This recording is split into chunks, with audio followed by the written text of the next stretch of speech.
So we might just start off, Percy, with who are you and where are you from?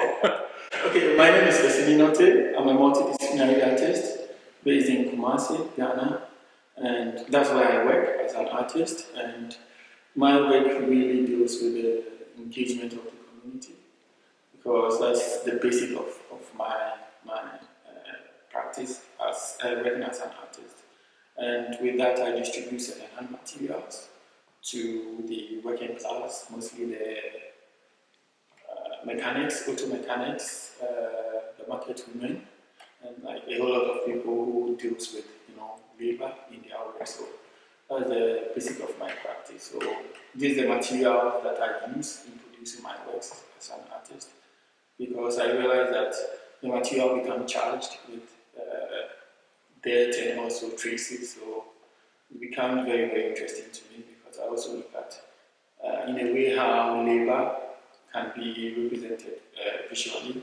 So that's the point where I start with the material that I use. Yeah, it's very interesting reading about you, that the idea of material mechanics and engines not being charged with memory. I know that I suppose that's something universal, from people who make quilts from clothes belonging to people who have passed on and various things.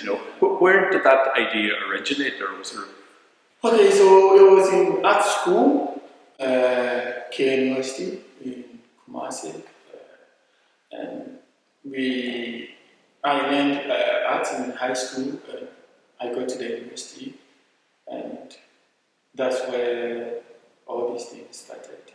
And in the university, it was more like, okay, you can experiment with materials and all these things. So it's through the experimentation where I started to get to know more about the history of second-hand fabrics that find itself into Ghana, and how these materials are repurposed. And that's where it struck me, and I decided to also go into it and study more about the material, the history, where it's coming from, the politics behind this material, and all that. So that's where it started from. And because it's also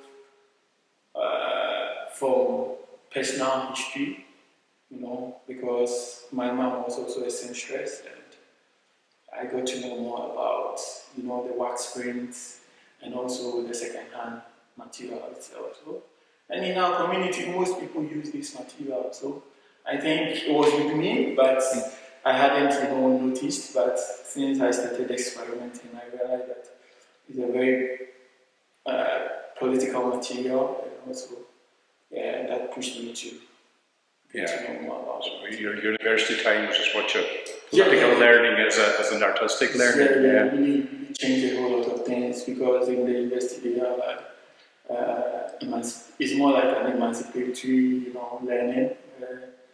You now get away from the colonial ways of, teaching and all that.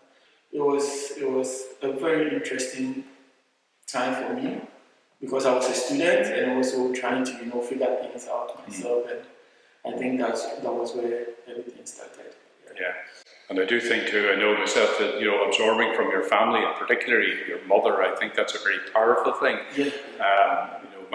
You probably have heard the connection around here with clothes making as well, the shirt factories and all of that as being very, very important to the economy, but also to the power of women around here. Women became the heads of families because they had the economic earning. There was no work for men, but women did. So you're talking about, through this women became more powerful and all that.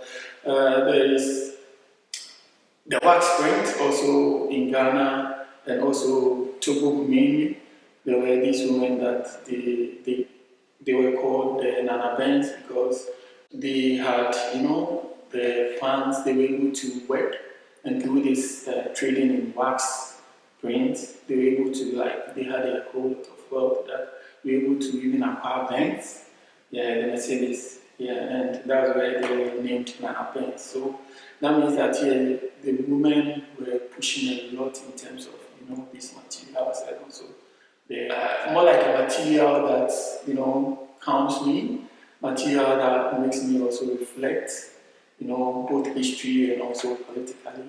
That's why I'm able to use this material to also talk about a whole lot of things in my